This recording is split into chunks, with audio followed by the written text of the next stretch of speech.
Why is the reaction to the events of May 9th out of proportion? Why are excessive force and brutality being used against one political party? What truly motivates these responses?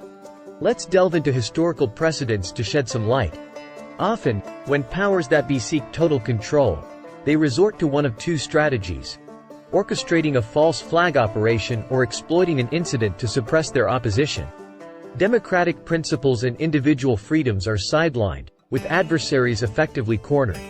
History has consistently shown us that such an approach is often followed by a devastating downfall. We will try to explain to you by giving 3 such examples of why what happened in Pakistan on May 9th occurred and why the reaction was so strong. Even women and children are not spared. It is understandable if only a few vandals are caught. But crushing the political party and changing loyalties in the guise of May 9th shows that the plan was made elsewhere. There is a history of false flag operations. The Reichstag Fire was a pivotal moment in the history of Nazi Germany. On the evening of February 27, 1933, the Reichstag building in Berlin, which housed the German parliament, was set on fire. Marinus van der Lubbe, a Dutch council communist, was found near the scene and quickly arrested. He was subsequently tried and executed for the crime. However, the true cause of the fire has been the subject of much debate, with some asserting that the Nazis themselves may have set the fire to create a crisis.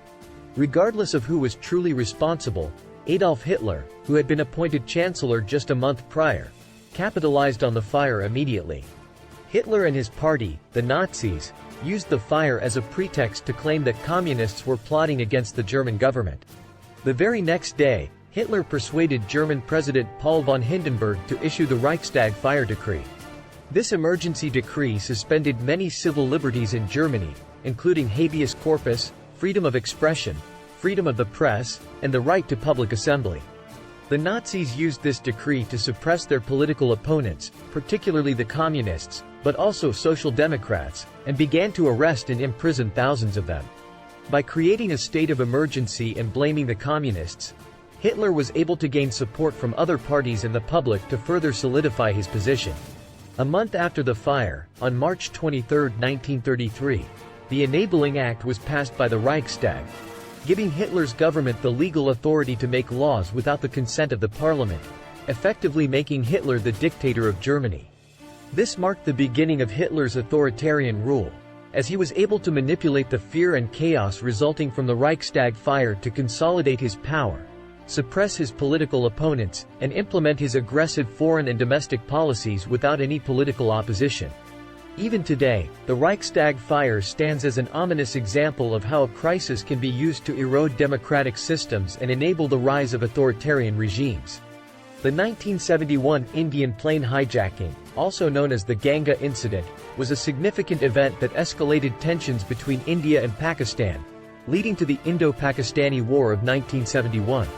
On January 30, 1971, an Indian Airlines plane named Ganga, en route from Srinagar to Jammu, was hijacked by 2 members of the National Liberation Front of Jammu and Kashmir, NLF-JK, Hashim Qureshi and his cousin Ashraf Qureshi.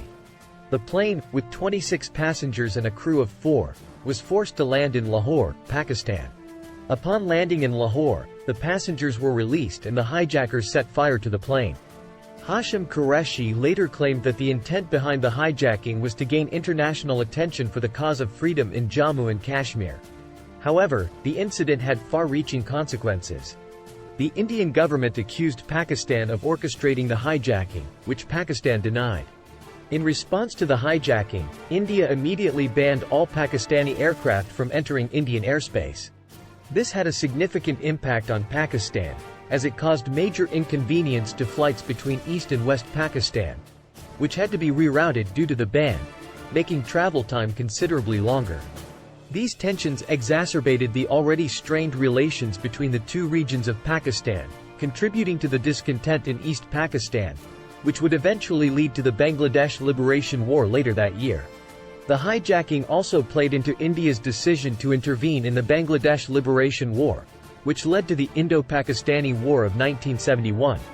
The Ganga incident, therefore, played a critical role in setting the stage for the war and the subsequent independence of Bangladesh.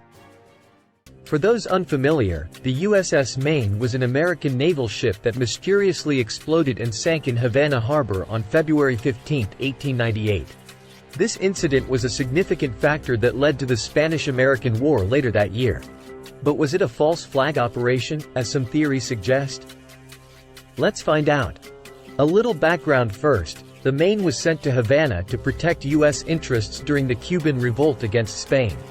On the fateful night of February 15, a massive explosion occurred, sinking the ship and causing the death of 266 crew members. Initial reports claimed that a mine had caused the explosion, sparking outrage in the U.S. against Spain, the colonial power in Cuba at the time. The phrase, "Remember the Maine. To hell with Spain," became a rallying cry, and by April, the U.S. declared war on Spain. Fast forward to the aftermath. The Spanish-American War ended later that year with Spain losing its colonies, including Cuba, to the United States. But what about the cause of the Maine explosion? Was it really a Spanish mine, or a false flag operation to justify war? Subsequent investigations have revealed conflicting results. A 1911 investigation pointed to an external mine. But a more modern inquiry in 1976 using advanced technology suggested that the explosion originated from within the ship, possibly due to a coal fire igniting the ammunition. The idea of a false flag operation, however, comes largely from the timing and subsequent events.